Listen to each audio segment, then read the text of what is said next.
ओम नमः शिवाय। आज हम इस वीडियो में सुनेंगे मासी शिवरात्रि की पूजा विधि और व्रत कथा।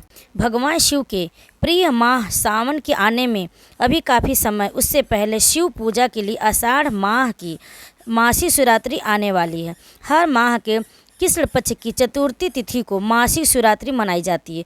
उस दिन व्रत रखते हैं और भगवान भोलेनाथ की पूजा करते हैं। शिव जी को प्रसन्न करने के लिए उनकी पसंद की वस्तुओं को अर्पित करते हैं, उनके मंत्रों का जाप करते हैं और शिवरात्रि की कथा सुनते हैं। शिव जी के आशीर्वाद से भक्तों के संकट दूर होते हैं और मनोकामनाएं पूरी होती हैं। आषाढ़ मासिक शिवरात्रि पर स्वर्ग की भद्रा भी लग रही है।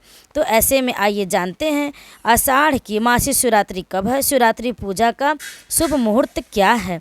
वैदिक पंचांग के अनुसार आषाढ़ माह के कृष्ण पक्ष की चतुर्थी तिथि 4 जुलाई दिन गुरुवार को प्रातः 5:54 से शुरू होगी।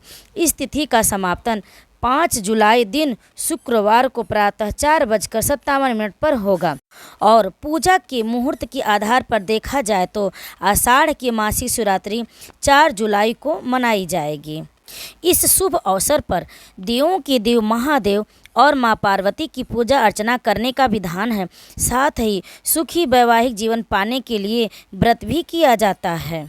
अब आइए आपको बता दें कि मासिक शिवरात्रि पर शिव जी की पूजा विधि क्या है, किस तरह से आप भोलेनाथ को प्रसन्न कर सकते हैं। मासिक शिवरात्रि के दिन सूर्योदय से पहले उठें और स्नान कर साफ वस्त्र धारण करें।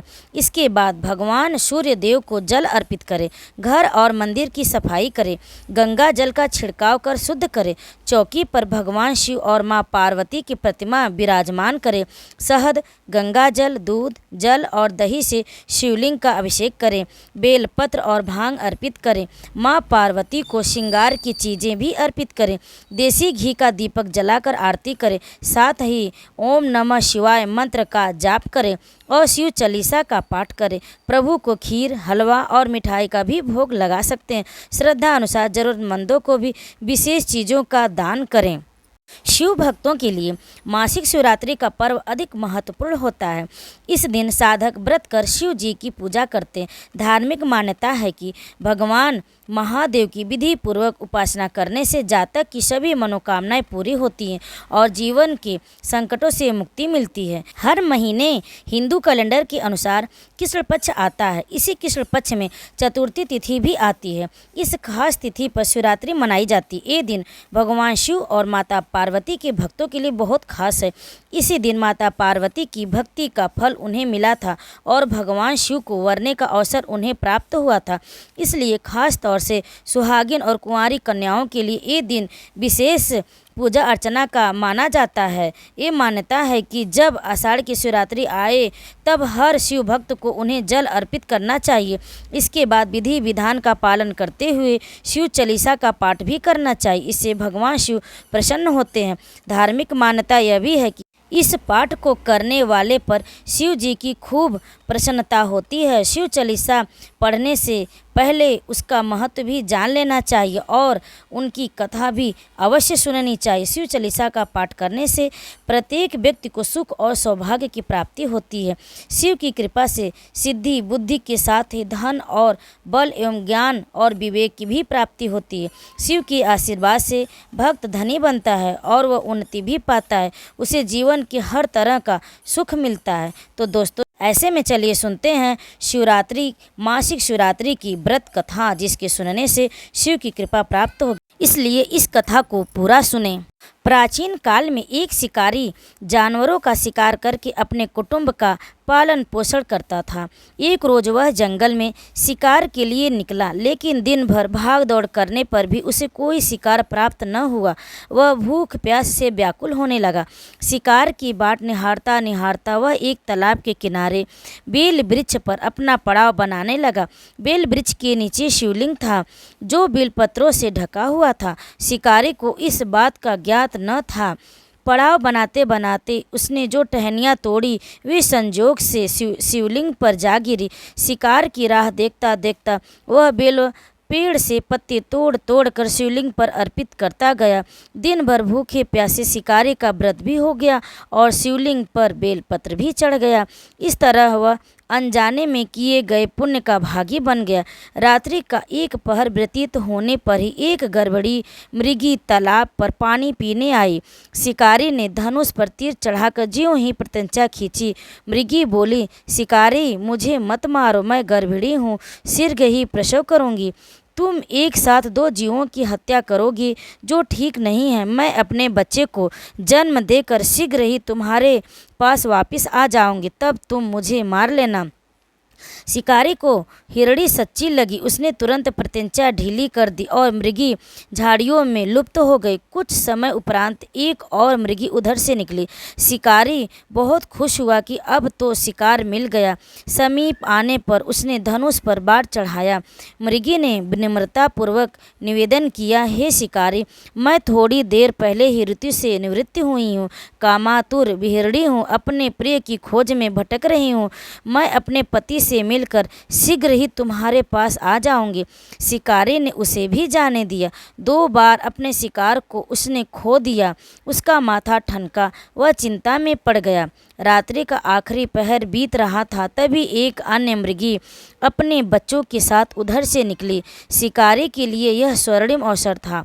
उसने धनुष पर तीर चढ़ाने में देर न लगाई। वह तीर छोड़ने ही वाला था कि मृगी बोली, हे शिकारी, मैं इन बच्चों को पिता के हवाले करके लौट आऊंगी, इस समय मुझे मत मारो।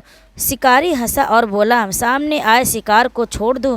मैं ऐसा मूर्ख नहीं। इससे पहले 2 बार अपना शिकार खो चुका हूँ।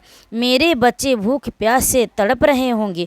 उत्तर में मृगी ने फिर कहा, जैसे तुम्हें अपने बच्चों की ममता सता रही है, ठीक वैसे ही मुझे भी अपने बच्चों की चिंता है। इसलिए सिर्फ बच्चों के नाम पर मैं थोड़ी देर के लिए जीवन दान मांग रही हूँ। हे शिकारी, मेरा विश्वास कर, मैं इन्हें इनके पिता के पास छोड़कर तुरंत लौटने की प्रतिज्ञा करती हूँ।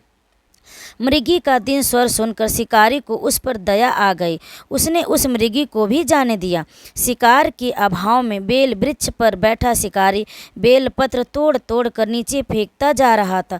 पाँव फटने को हुई तो एक हिष्ट पुष्ट मृग उसी रास्ते पर आया। शिकारी ने सोच लिया कि इसका शिकार वह अवश्य करेगा। शिकारी की तनी प्रत्यंचा देखकर मृग विनीत स्वर में बोला, हे शिकारी भाई, यदि तुमने मुझ पे पूर्व आने वाले 3 मृगियों पर छोटे छोटे बच्चों को मार डाला तो मुझे भी मारने में विलंब न करो, ताकि उनके वियोग में मुझे एक क्षण भी दुख न सहना पड़े। मैं उन मृगियों का पति हूँ। यदि तुमने उन्हें जीवन दान दिया है तो मुझे भी कुछ क्षण जीवन दान देने की कृपा करो। मैं उनसे मिलकर तुम्हारे सामने उपस्थित हो जाऊंगा। मृग की बात सुनते शिकारी के सामने पूरी रात की घटना चक्र घूम गया। उसने सारी कथा मृग को सुना दी। तब मृग ने कहा, मेरी तीनों पत्नियां जिस प्रकार प्रतिज्ञाबद्ध होकर गई हैं, मेरी मृत्यु से अपने धर्म का पालन नहीं कर पाएंगी। अतः जैसे तुमने उन्हें विश्वास पात्र मानकर छोड़ा है, वैसे ही मुझे भी जाने दो। मैं उन सबके साथ तुम्हारे सामने शीघ्र ही उपस्थित होता हूँ। उपवास, रात्रि जागरण तथा शिवलिंग पर बेलपत्र चढ़ाने से शिकारी का हिंसक हृदय निर्मल हो गया था। उसमें भगवत शक्ति का वास हो गया था। धनुष तथा बाण उसके हाथ में सहज ही छूट गए। भगवान शिव की अनुकंपा से उसका हृदय कोमल करुणिक भाव से भर गया। वह अपने अतीत के कर्मों को याद करके पश्चाताप की ज्वाला में जलने लगा। थोड़ी ही देर बाद मृग सपरिवार शिकारी के समक्ष उपस्थित हो गए ताकि वह उनका शिकार कर सके, किंतु जंगली पशुओं की ऐसी सतता, सात्विकता एवं सामूहिक प्रेम भावना देखकर शिकारी को बड़ी ग्लानि हुई। उनके नेत्रों से आंसुओं की झड़ी लग गई। उस मृग परिवार को न मारकर शिकारी ने अपने कठोर हृदय को जीव हिंसा से हटा सदा के लिए कोमल एवं दयालु बना लिया। देवलोक से समस्त देव समाज भी इस घटना को देख रहा था। घटना की प्रवृत्ति होते ही देवी देवताओं ने पुष्प वर्षा की। तब शिकारी तथा मृग परिवार को मोक्ष प्राप्त हुआ। इसीलिए जो भी शिवलिंग पर बेलपत्र जल अर्पित करता है, भोलेनाथ उस पर अवश्य प्रसन्न होते, उसकी सारी मनोकामना पूर्ण करते हैं। जो भी इस व्रत कथा को सुने और सुनाए, उसकी सारी मनोकामना पूर्ण हो। भोलेनाथ उस पर अपनी कृपा सदैव बनाए रखें। और यह कथा यहीं पर समाप्त होती है। वीडियो में अंत तक बने रहने के लिए आप लोगों का बहुत बहुत धन्यवाद। दोस्तों, अगर आप हमारे चैनल पर पहली बार आए हैं तो हमारे चैनल को सब्सक्राइब जरूर करें। वीडियो अच्छी लगी तो एक लाइक करके कमेंट में ओम नमः शिवाय अवश्य लिखें। हर हर महादेव।